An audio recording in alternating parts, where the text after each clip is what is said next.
In this video, I'm going to show you how to replace the starter motor on this Ford F-350 with a 6.2 liter V8 engine.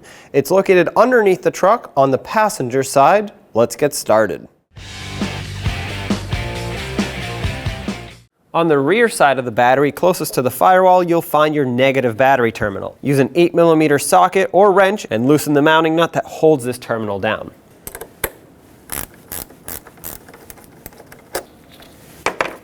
Once it's loose enough, you should be able to wiggle it, pull it right off the battery. Set that aside. Now with the battery disconnected from underneath, you'll locate the starter right on the passenger side of your engine. This is the exhaust right here. That's your engine and that's your transmission. Let's remove this 13mm mounting nut holding on these two ground wires onto this stud.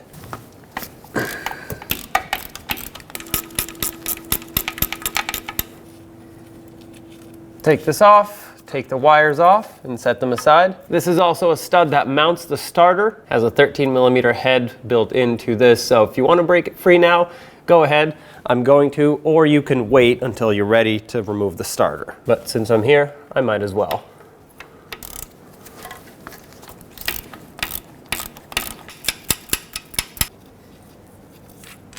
There it is. Up here you'll see two power wires. One is a thinner one, that's a signal wire. This is the main power wire feeding power to the starter. Right here you'll have a 13mm mounting nut, and right here on the smaller one, a 10mm headed mounting nut. Remove them both and pull the wires off. And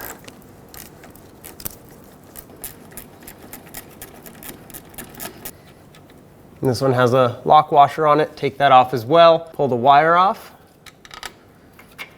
Set that aside, and 10mm for this one, take that off as well.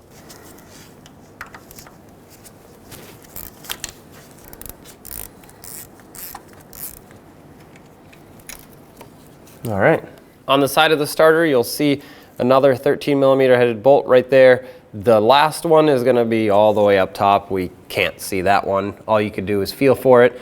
So let's remove this one, and then we'll get to the last one.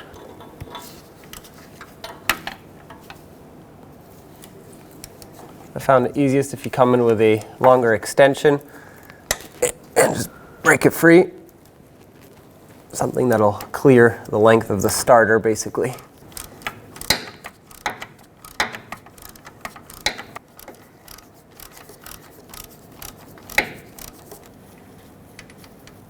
And there it is. All we have left is the one at the top. I got my tool on it. See if we can break it free. So to get this top bolt, what I found is that you need an extension with a decently sized ratchet for leverage. And of course it has to be the right length extension so you can clear the starter, and a swivel socket at the end, or a socket on a swivel adapter. That's the only way you're gonna get to it, break it free and remove it. Once you've unthreaded it partially, I recommend switching to a 1/4" ratchet so you can have an easier time unthreading it until it's completely out. All right, and there is that top bolt. And now the starter is actually just stuck on the transmission, so all we need to do is wiggle it, maybe give it a couple taps with a hammer or rubber mallet, or maybe even pry it until it pops free. And that is all it should take to remove it.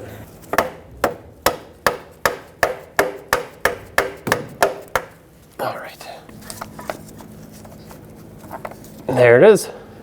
Take a wire brush and clean up this surface where the starter sits. This is just a metal plate between the engine and the transmission, and you want the starter to be able to sit nice and flush.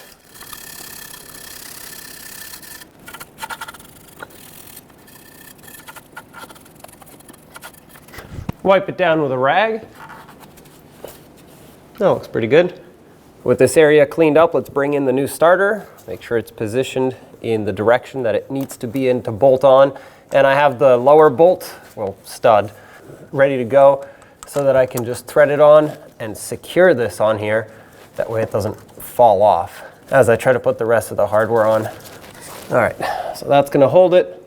Let's start on the other two bolts, and well, then we'll tighten them up. The other two are the same, so it doesn't matter which one goes into which mounting hole.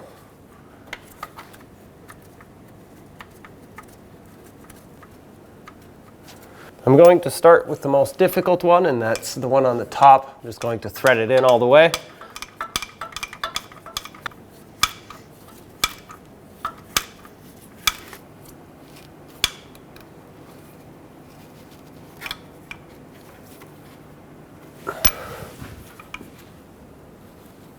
All right, that one's bottomed out.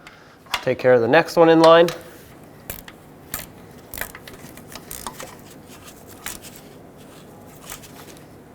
All right, that's snug.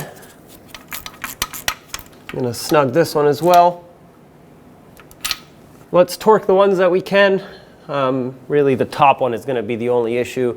It's very unlikely that I can torque that one, but we'll give it a shot. The torque on all three of these mounting bolts is going to be 18 foot-pounds, obviously including this stud at the bottom.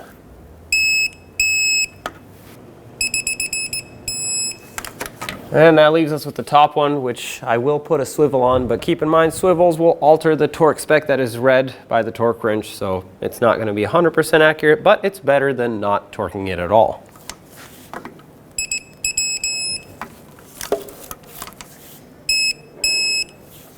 All right, well, that's as torqued as it's going to get up top there. So now, let's reconnect our wires. You'll notice that on this new starter, right where the signal wire is, you have a little tab. Well, that is if your vehicle has a clip-on connection as opposed to a ring terminal. So we're going to have to remove this in our case, which is totally fine. This is just here provided in case you need it. 10mm socket, let's remove this, and then we'll connect both of our power wires. Carefully take that mounting nut off.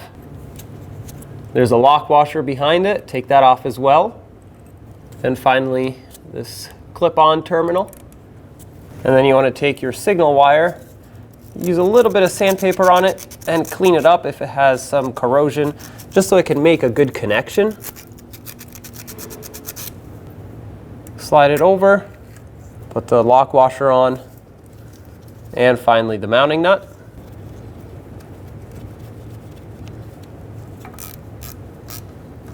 Snug it up. This does not need to be very tight. As soon as it bottoms out, stop right there. You don't want to break that off or strip it out. Let's take off the larger mounting nut for the main power wire, and then of course the lock washer that's behind that one. We'll do the same to this larger power wire, sand it down. Mine is okay, but it does have a little bit of dirt and corrosion on it that I'd like to clean up.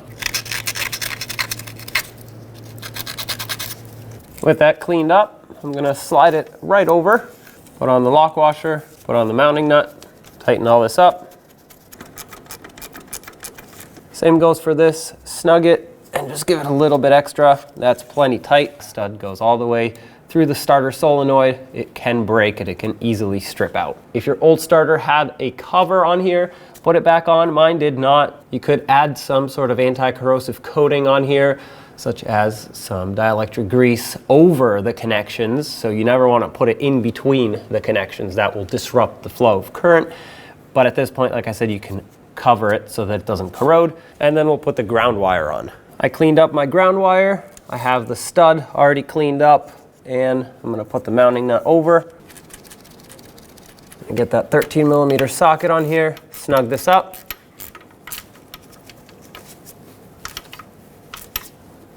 All right, we're going to tighten this one also to 18 foot-pounds. Now let's reconnect our negative battery terminal.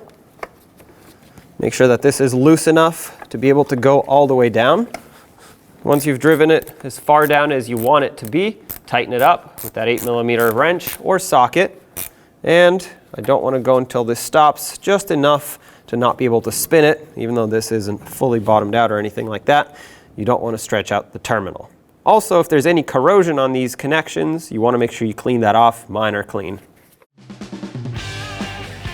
When only the best will do, demand TRQ.